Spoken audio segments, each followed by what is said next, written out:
Para los cristianos evangélicos, el corazón del culto es la proclamación de la palabra de Dios. Es el tiempo en que hombres, mujeres, niños, ancianos nos reunimos en torno a la Biblia para escuchar todo el consejo de Dios. Lo hacemos porque, como dice San Pablo, toda la Escritura es inspirada y útil para enseñar, para redarguir, para corregir, para instruir en justicia, a fin de que el hombre de Dios sea perfecto, enteramente preparado para toda buena obra. Y si es útil para el hombre, lo es también para la mujer. De hecho, la Biblia no solo habla de las mujeres, la Biblia no solo habla a las mujeres, habla también por medio de las mujeres. Nos hace encarecidos llamados a poner por obra las lecciones que las mujeres de Dios nos enseñan. Una de ellas, Débora, de quien solamente conocemos su nombre, que por cierto significa abeja, realizó un valeroso llamado a su pueblo a la reconquista de su libertad, diciendo: este es el día. Pero el llamado de Débora no era el grito de un impulso, o el arrebato, o el gruñido de un arrebato, sino un llamado a buscar reconquistar la libertad. Llamó al pueblo, como diría el profeta Isaías, a sacar agua de las fuentes de la salvación, es decir, a que confiando en la gracia de Dios fueran a conquistar su libertad. Dirigidas a Barak, las palabras "este es el día" significaban "decídete ahora". El llamado de Débora era un llamado, era una demanda a tomar las decisiones que ella misma había tomado y que en su tiempo Barak y el pueblo debían también tomar.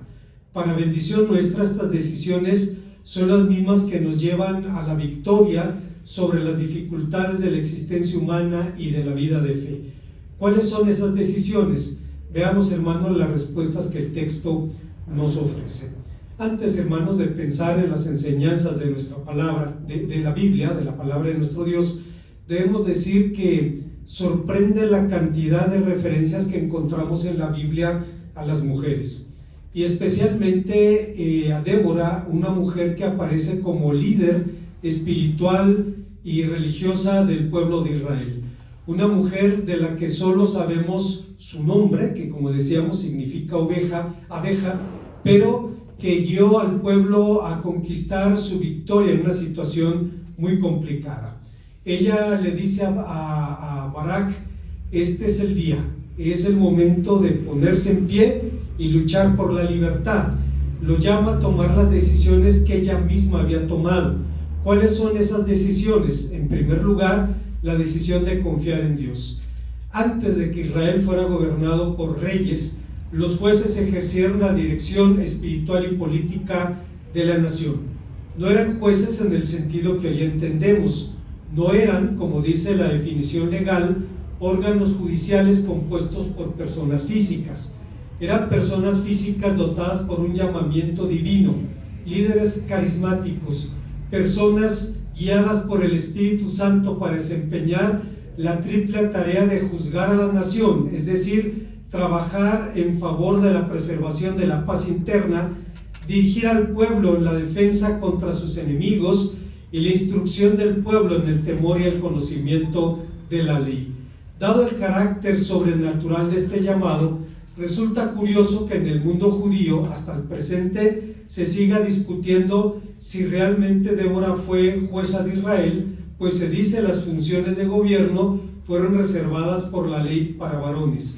Maimónides, un rabino judeo-español de la Edad Media, diría, sin rodeos: no se coloca una mujer como monarca porque está escrito: colocarás sobre ti un rey, un reino, una reina.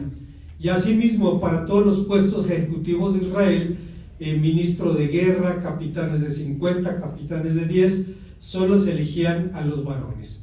Pero la Biblia dice claramente que Débora juzgó a Israel. Por otra parte, ni Débora estaba sujeta a los criterios rabínicos que fueron desarrollados siglos después, ni Dios se supedita a los criterios de los expertos, ni depende tampoco de nuestra anuencia para gobernar su reino. Digo esto porque a veces se da por sentado que lo que en alguna tradición religiosa se practica, se practicó todo el tiempo. Entre los judíos, por ejemplo, está prohibido mezclar lácteos con carne de mamíferos. Está prohibidísimo.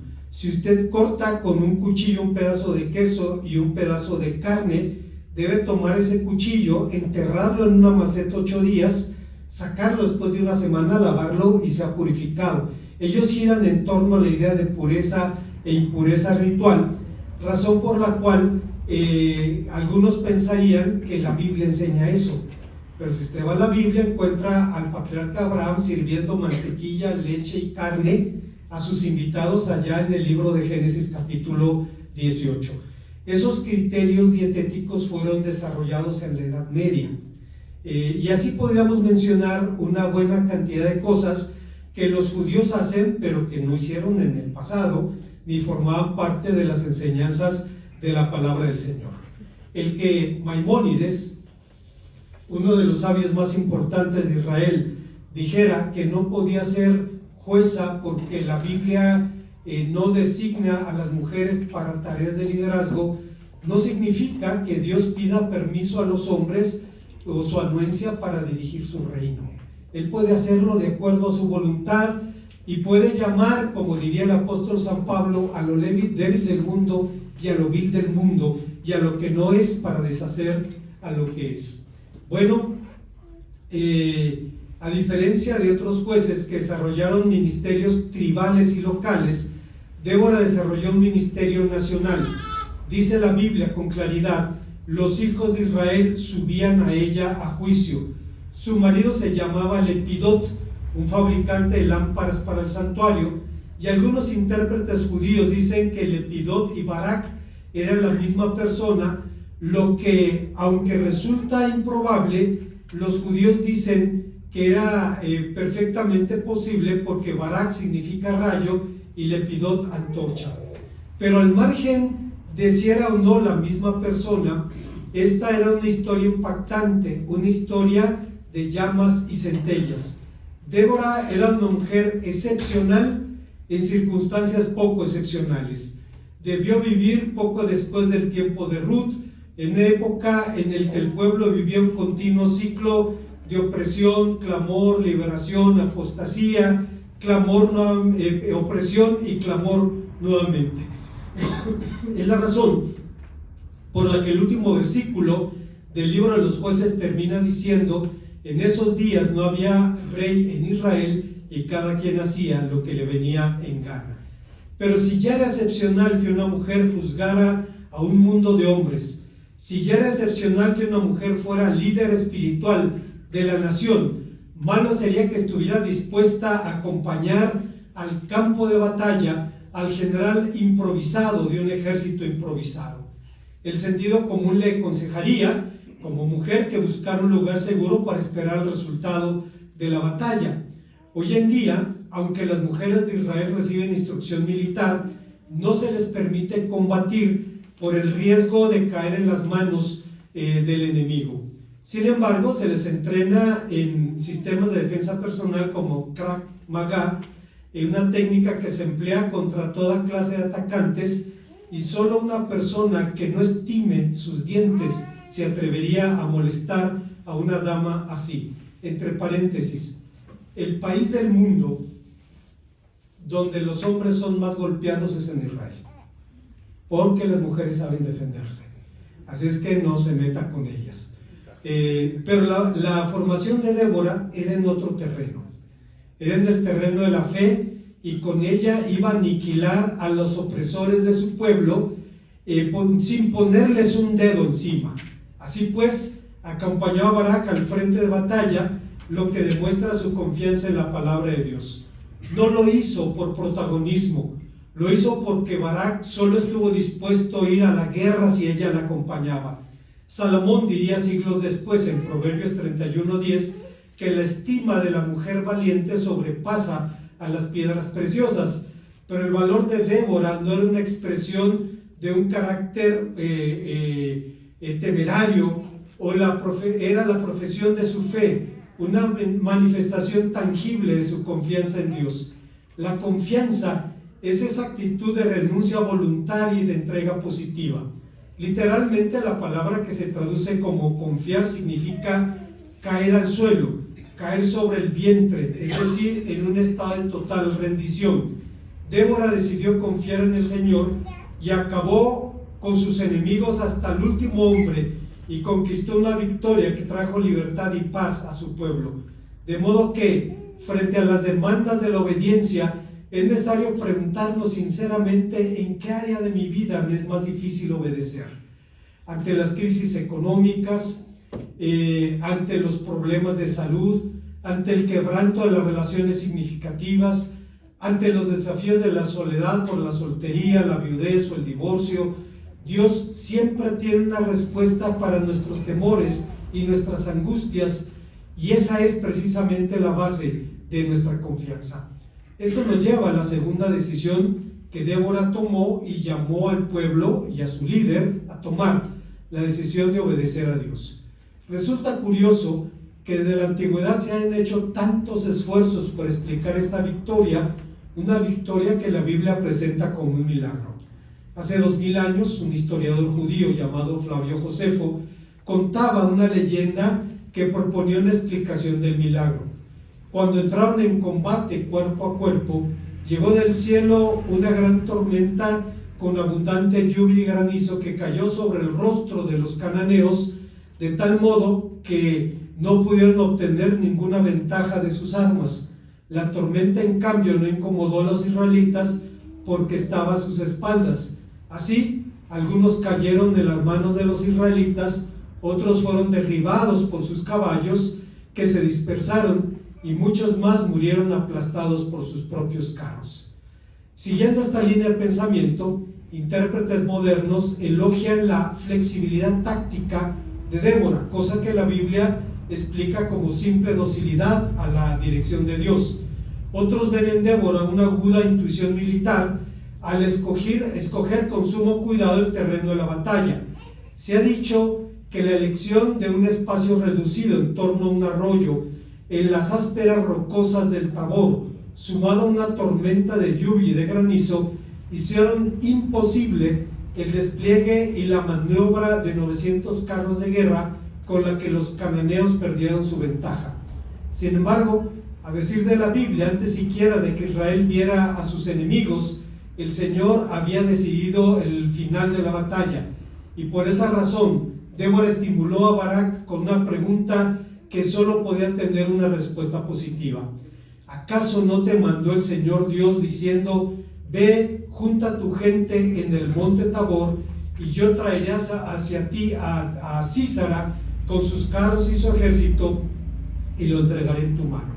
Más aún, el verbo que nuestra Biblia, Reina Valera 60, traduce como quebrantar, significa espantar o hacer huir, describiendo el estado de terror que se apoderó de los cananeos. Los héroes del pasado aprendieron que Dios puede hacer esta clase de milagros. Moisés alabó al Señor en el cántico del mar porque echó a la mar al caballo y al jinete. Débora lo alaba ahora porque echó a lodazal a los carros de Sísara. Pero antes de terminar la batalla, Sísara, el general que confiaba en el poder de sus carros, tuvo que confiar en la rapidez de sus pies. Los carros de guerra eran los tanques de aquel tiempo, de modo que imagine usted lo que tiene que pasar para que el comandante de una unidad de tanques baje de su tanque y empiece a correr por su propia vida. Solo una verdadera catástrofe, solo un auténtico desastre podría provocar eso. Fue justamente lo que ocurrió con Sísara.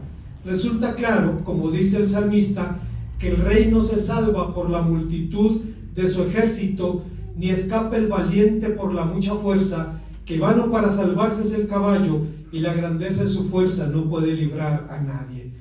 Aquel que confiaba en la fuerza de sus hombres y en la fiereza de sus hombres, terminó confiando en la amabilidad de una mujer, quien lo adormeció y lo mató.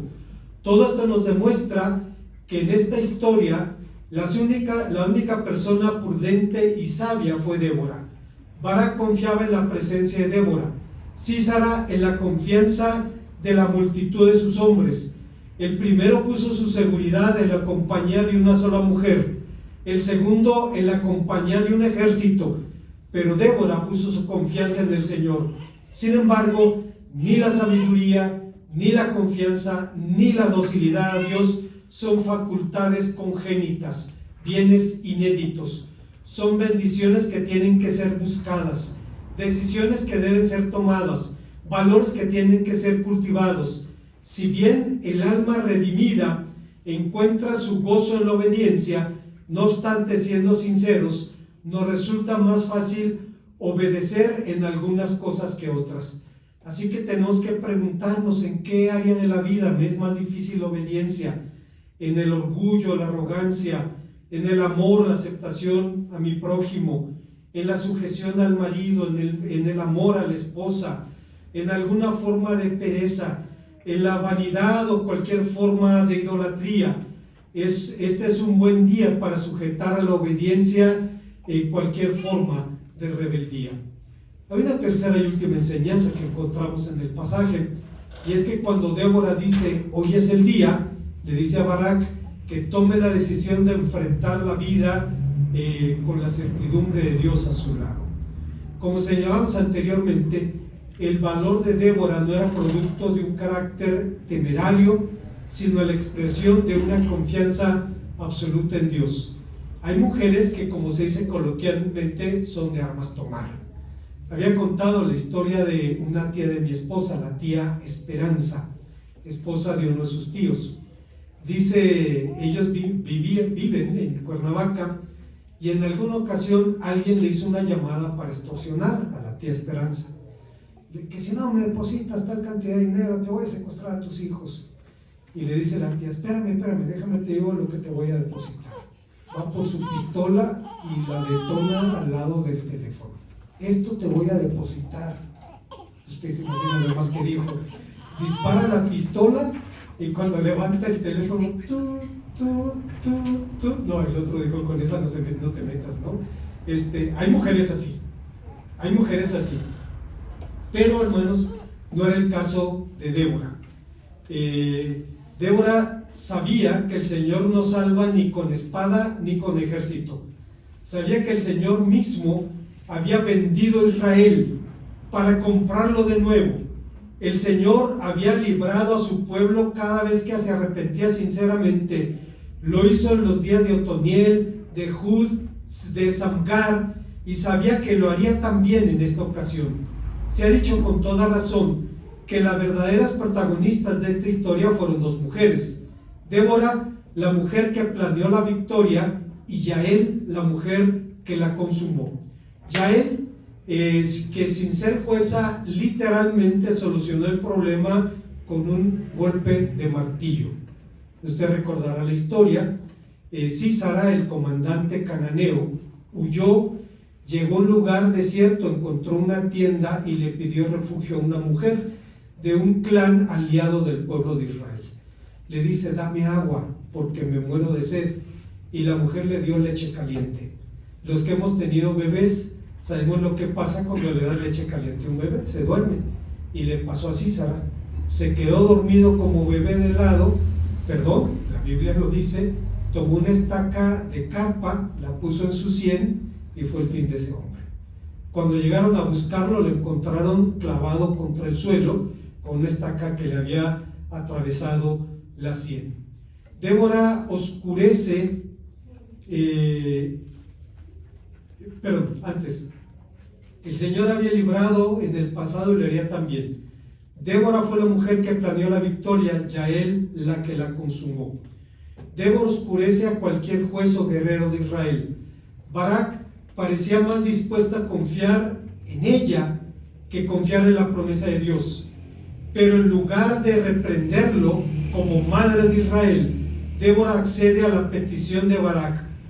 Junto a estas mujeres, Barak parece un actor secundario que debía realizar el trabajo de los hombres mientras las mujeres hacían el trabajo de Dios. Al obtener la victoria, Débora entonó jubilosa su cántico, un himno del que alguien dijo: canto de mujer, canto de las mujeres. La profetisa, cuyo prestigio hacía que las gentes confiaran en su juicio en tiempo de paz, A la hora de la guerra se muestra como una madre de energía electrizante, con un formidable temperamento al servicio de la fe pura y absoluta. Se da honor a los valientes, se canta gloriosamente su bravura, la nobleza de su corazón, el poder de su brazo, y también se da oprobio a los cobardes, a las tribus que no participaron en el combate. Se dice que no vinieron en ayuda del Señor y de sus héroes, pero el verdadero y único héroe fue el Señor del estruendo y la lluvia torrencial, quien bajó al campo de batalla, se mezcló en el estruendo del combate, hizo aniquilar a la multitud de los carros de sus enemigos. Con él es con quien realmente se midieron los reyes enemigos. Los que te aman son invencibles. Perezcan tus enemigos, oh Señor, y sean los que te aman como el sol en su resplandor. Pero en su cántico, Débora menciona a una tercera mujer. Menciona a la madre de Sísara, la orgullosa madre de ese comandante que tantas veces resultó victorioso. Habla de la mujer que había cebado con rapiña a su engendro. Habla de la mujer a la que le tocaba llorar. Era su turno de rasgar sus vestiduras, como las mujeres de Israel lo habían hecho tantas veces. Es evidente que Débora era una mujer fuerte, pero es claro también que su fuerza no provenía ni de sus músculos ni de su temperamento. El cántico de la mujer virtuosa, el Proverbio 31, Salomón elogia a la mujer por su fuerza, porque entendía que esa fuerza es esencialmente moral y espiritual. Es evidente que Dios creó a los hombres con mayor masa muscular, con mayor fuerza física, con mayor testosterona, pero para bendición nuestra creó a las mujeres con mayor fuerza moral. Es necesario tener presente esto, porque más que una cuarta parte de los hogares de este país, creo que ahora es la tercera parte de los hogares de este país, es sostenido por mujeres solas, y sacan a sus hijos a veces con resultados asombrosos. Producen gente de bien, con su esfuerzo, con su testimonio, con su trabajo. Creo que es la tercera parte de los hogares de este país.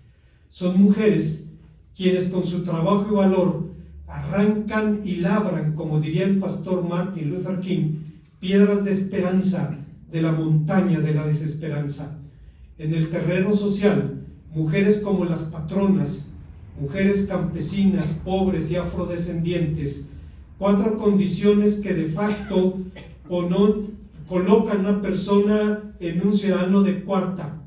Han ayudado a cambiar la actitud de los mexicanos hacia los migrantes.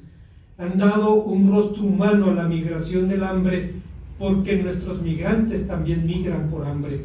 Mujeres como las madres de la Plaza de Mayo en Argentina, como las madres de desaparecidos en México y América Central, que desafían el silencio y la complicidad de quienes por mandato de ley o por mera humanidad debieran actuar.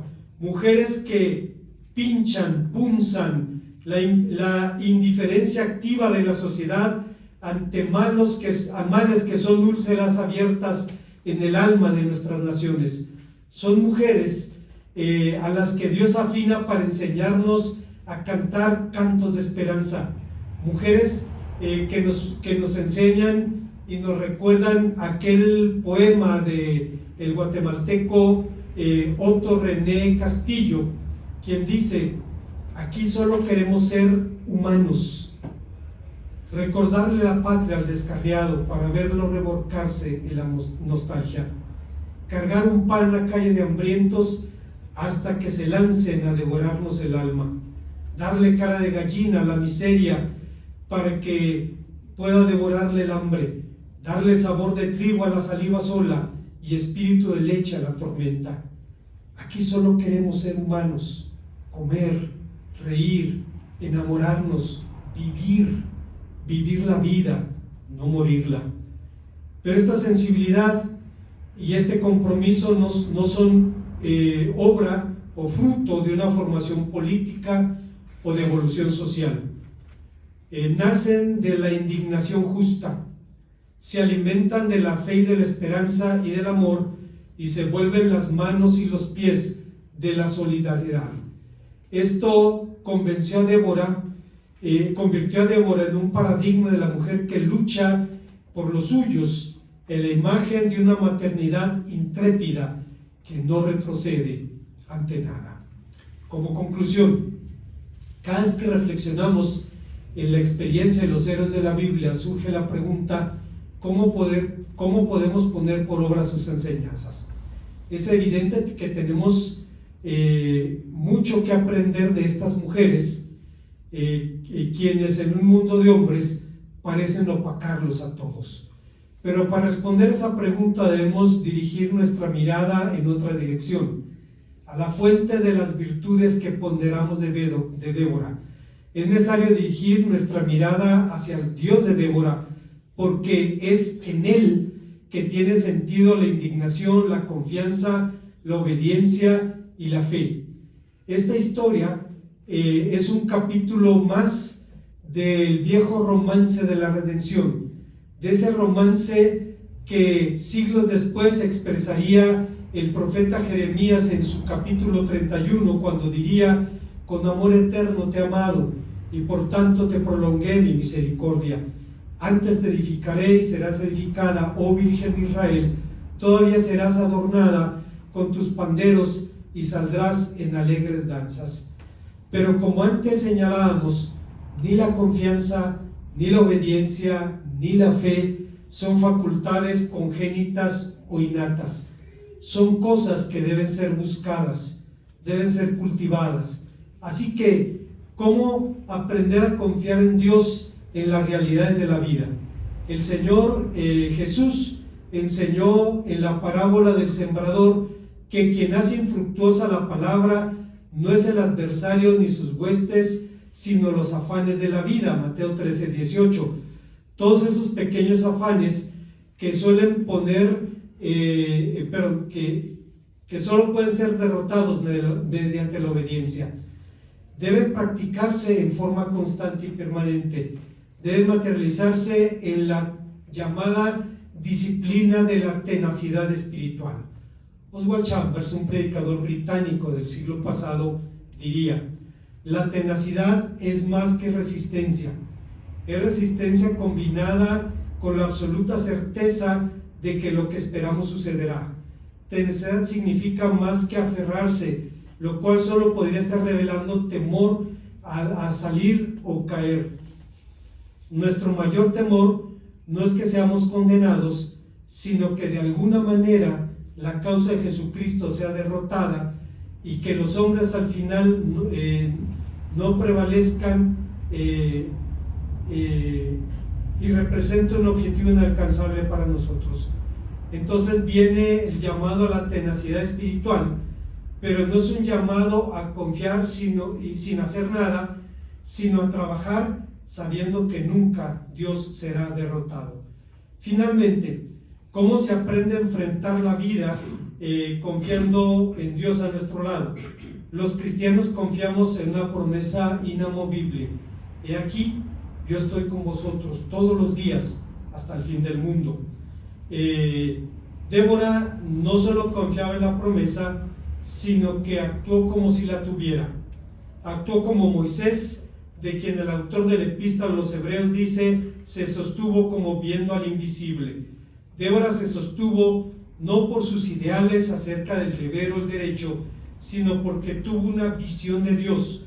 Una persona con esta visión no está consagrada a un sueño, a un ideal, sino a una persona. Está consagrada a Dios. En los Hechos, las tres decisiones que Débora tomó son facetas del mismo diamante, tres caras de la joya de gran precio, de la realidad de una relación viva y verdadera con el Dios único y verdadero. Una vez más, sorprende que en el mundo judío todavía se discuta si Débora realmente fue jueza de Israel. La Biblia lo dice claramente. Dice: juzgaba a todo Israel bajo una palmera. La Biblia es clara.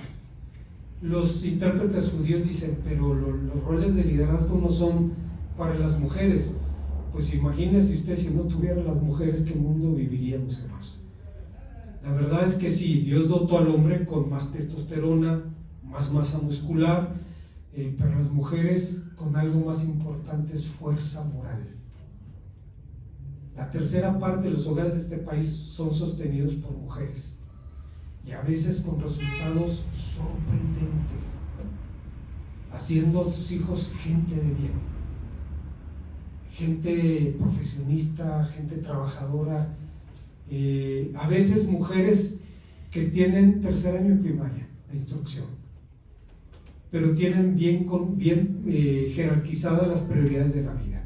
Saben que uno es uno, dos es dos, tres es tres, y producen y le dan a la sociedad gente de bien.